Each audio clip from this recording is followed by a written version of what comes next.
Hello అండి, నమస్తే. ఇప్పుడు మాట్లాడే టాపిక్ వచ్చేసి గవర్నర్ అనే ఒక వ్యవస్థని కేంద్ర ప్రభుత్వంలో ఉన్నటువంటి బీజేపీ తన స్వార్థానికి వాడుకొని ఫెడరల్ స్ట్రక్చర్ని ఎంత దారుణంగా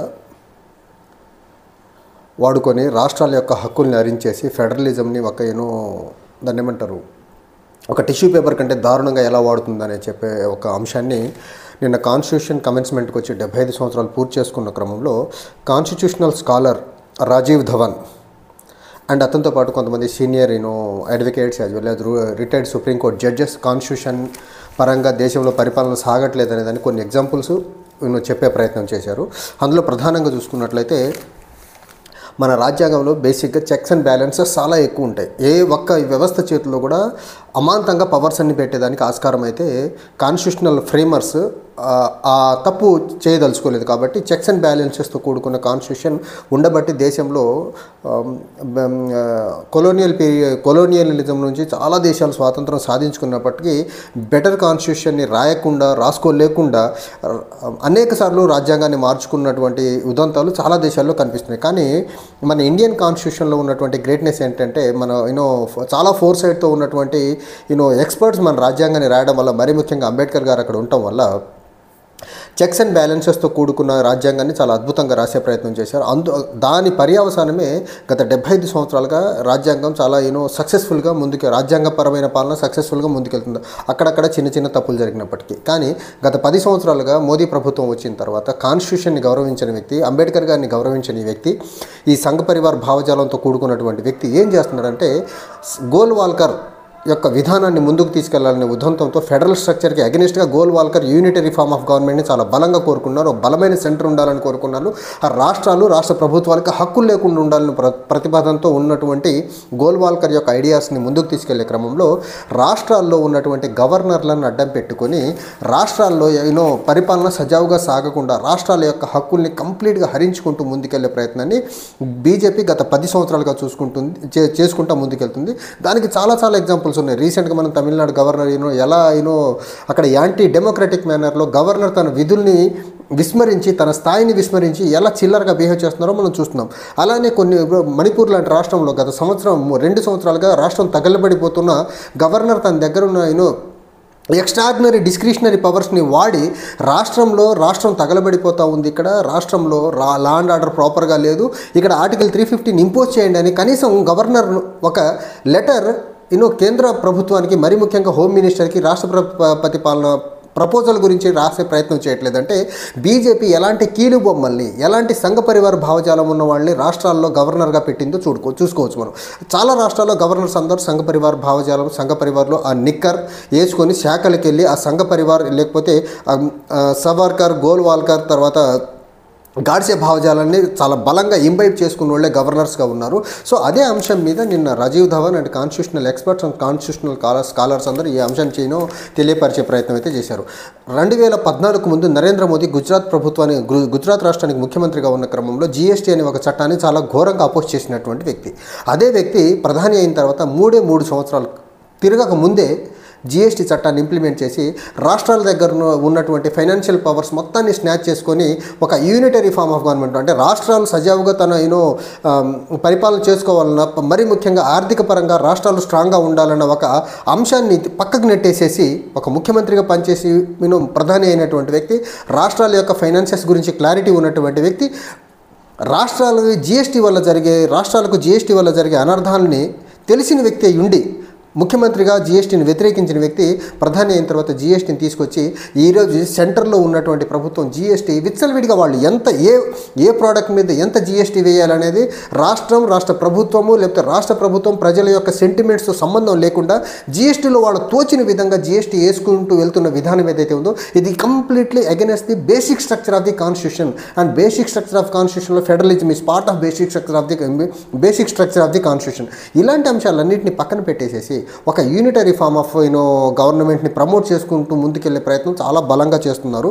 ఇంకోటి, గవర్నర్స్ అపాయింట్మెంట్లో చాలా రేషనల్గా చాలా ఎక్స్పర్ట్స్ని అపాయింట్ చేయాల్సిన ఈ క్రమంలో అందరూ సంఘ పరివార్ భావజాలం లేకుండా, బీజేపీ ఆర్ఎస్ఎస్ భావజాలం లేకుండా శాఖలకి వెళ్ళని వ్యక్తుల్ని ఎవరిని గవర్నర్కి అపాయింట్ చేసే పరిస్థితులు అయితే గత 10 సంవత్సరాలకు ఎక్కడా జరగలేదు.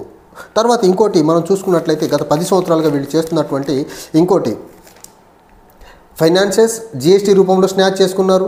గవర్నర్లను అడ్డం పెట్టుకుని రాష్ట్రంలో పరిపాలన సజావుగా సాగేదానికి అయినా పూనుకోవట్లేదు. ఇవి కాకుండా ఫెడరల్ స్ట్రక్చర్లో ఉన్నటువంటి ఇంకొన్ని అంశాలు ఏంటంటే మరీ ముఖ్యంగా జ్యుడిషియరీని చాలా క్రష్ చేసే ప్రయత్నం, చాలా అద్భుతంగా చేసే ప్రయత్నం చేస్తున్నారు గత 10 సంవత్సరాలుగా. అండ్ రీసెంట్గా మనం చూసుకున్నట్లయితే యూజీసీ డ్రాఫ్ట్ రెగ్యులేషన్ 2024-25 తీసుకొచ్చి విద్యా వ్యవస్థ మీద మరీ ముఖ్యంగా యూనివర్సిటీస్ మీద బీజేపీ తన కంట్రోల్ని తీసుకొచ్చి రాష్ట్రంలో రాష్ట్రాలకు యూనివర్సిటీస్ మీద ఉండేటువంటి అధికారాలు మొత్తాన్ని స్నాచ్ చేసుకొని యూనివర్సిటీస్లో యూజీసీని అడ్డం పెట్టుకొని సంఘ పరివార మనుషుల్ని చొప్పించే ప్రయత్నం ఒకటి చేస్తున్నారు. ఇది కూడా against the basic structure of the constitution, federal స్ట్రక్చర్ని విఘాతం కలిగించే అంశమే. తర్వాత దేశంలో ఉన్నటువంటి వివిధ ఏజెన్సీలన్నింటినీ స్వార్థానికి సొంతానికి ఎలా వాడుకొని రాజకీయ ప్రయోజనాలు పొందుకుంటున్నారు చూస్తున్నారు. అది సిబిఐ అవనివ్వండి, ఈడీ అవనివ్వండి, ఇన్కమ్ ట్యాక్స్ అవనివ్వండి, ఎలక్షన్ కమిషన్ ఆఫ్ ఇండియా అవనివ్వండి. చూసాం election commission of India parliament ఎన్నికలకి మహారాష్ట్ర అసెంబ్లీ ఎన్నికలకు మధ్యకాలంలో దగ్గరగా 70 లక్షల మంది కొత్త ఓటర్లను నమోదు చేయగలిగారంటే గవర్నమెంట్ ఆఫ్ ఇండియా ఈసీ డేటాకి, తర్వాత government of India union ministry of family and health and మినిస్ట్రీకి సంబంధించినటువంటి డేటాలోనే దగ్గరగా 25-30 లక్షల మంది తేడా డిఫరెన్స్ ఉంది ఓటర్ ఎలిజిబిలిటీ ఉండేవాళ్ళు. సో ఇలా వ్యవస్థలన్నింటినీ స్వార్థానికి సొంతానికి ఎలా వాడుతుంది? ఎవరన్నా దేశంలో ట్రాన్స్పరెన్సీ మిస్ అవుతుంది ఎవరన్నా క్వశ్చన్ చేయగలిగితే యాంటీ నేషనల్ అంటారు, వేరే దేశాలతో చేతులు కలిపేశారంటారు, సారోస్ మీడియా అంటారు, లేకపోతే ఇంకోటి. ఈ బీజేపీ వాళ్ళకి తెలిసిందల్లా ఒకటే, ఈ వాట్సాప్ యూనివర్సిటీ ద్వారా ఏదైతే మెసేజ్ని బీజేపీ ఆర్ఎస్ఎస్ ఈ సంఘ పరివార మనుషులు పైనుంచి కిందికి వదులుతారో దీన్ని నిజమని నమ్ముతారు తప్ప బుర్రబెట్టి ఆలోచించే జ్ఞానం ఈ అంధభక్తులకు లేకుండా అయిపోయింది భారతదేశంలో అంధభక్తులు పెరుగుకుంటూ వెళ్ళే కొద్దీ దేశం విచ్ఛిన్నం దిశగా, దేశం డిస్ట్రక్షన్ దిశగా వెళ్ళేదానికి ఆస్కారం చాలా బలంగా కనిపిస్తూ ఉంది. దేశం యొక్క ఆర్థిక వ్యవస్థ చూడండి ఈరోజు ఎంత దారుణంగా, ఎంత దయనీయంగా మారిపోతుందో. క్రూడ్ ఆయిల్ ప్రైసెస్ ప్రపంచవ్యాప్తంగా బ్యారెల్ ప్రైస్ పడిపోతూ ఉంటే ఇండియాలో పెరుగుకుంటా పోతుంది. న్యాచురల్ గ్యాస్ ప్రైసెస్ ఇంటర్నేషనల్గా తగ్గుకుంటూ వస్తుంటే ఇండియాలో పెరుగుకుంటూ వెళ్తుంది. ప్రపంచంలో కొన్ని కంట్రీస్ డాలర్కి అగెనెస్ట్గా బెటర్గా ఫేర్ చేస్తుంటే మరీ ముఖ్యంగా ఇండియన్ కరెన్సీ అగెనెస్ట్ డాలర్ చాలా దయనీయంగా పడిపోతుంటూ వస్తుంది.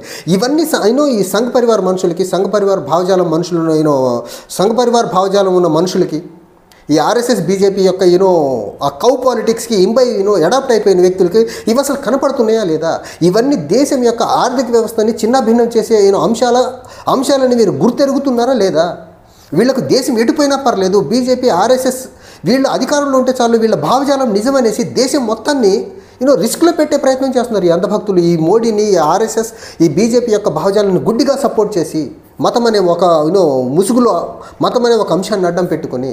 సో ఈ అంశాలన్నింటినీ నిన్న ఈ కాన్స్టిట్యూషనల్ స్కాలర్స్ మరీ ముఖ్యంగా రాజీవ్ ధావన్ అయితే చాలా నీట్గా ఎక్స్ప్లెయిన్ చేసే ప్రయత్నం చేశారు. ఇంకొక అంశం, ఏదైనా దేశంలో ఏదైనా సుప్రీం పవర్ ఏదైనా ఉందంటే అది parliament, not union executive or BJP. కేంద్రంలో పవర్లో ఉండే పార్టీ కాదు. కేంద్రంలో పవర్లో ఉండే పార్టీ ఏదన్నా ఒక డెసిషన్ తీసుకోవచ్చు. ఆ డెసిషన్ మంచిదా కాదా అనేది డిసైడ్ చేయాల్సింది parliament. And parliament includes Lok Sabha, Rajya Sabha and president of India. And Lok Sabha, Rajya Sabha అంటే అందులో అన్ని పార్టీలకు సంబంధించిన ఎంపీలు ఉంటారు.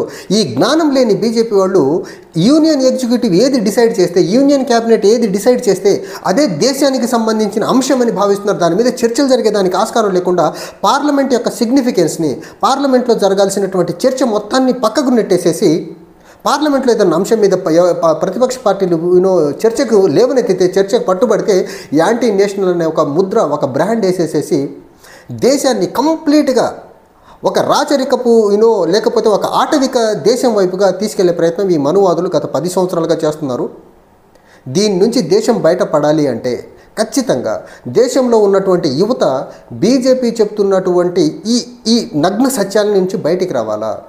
దేశం అంటే మోడీ కాదు, దేశం అంటే 140 కోట్ల మంది జనాభా, దేశం అంటే బీజేపీ కాదు, దేశం అంటే దేశంలో ఉన్న ప్రజలు, దేశం అంటే ఆర్ఎస్ఎస్ సంఘ్ పరివార్ భావజాలం కాదు. దేశం అంటే దేశంలో ఉన్నటువంటి వివిధ కులాలు, మతాల యొక్క ఆచారాలను గౌరవించే లక్షణాన్ని కలిగి ఉంటాం.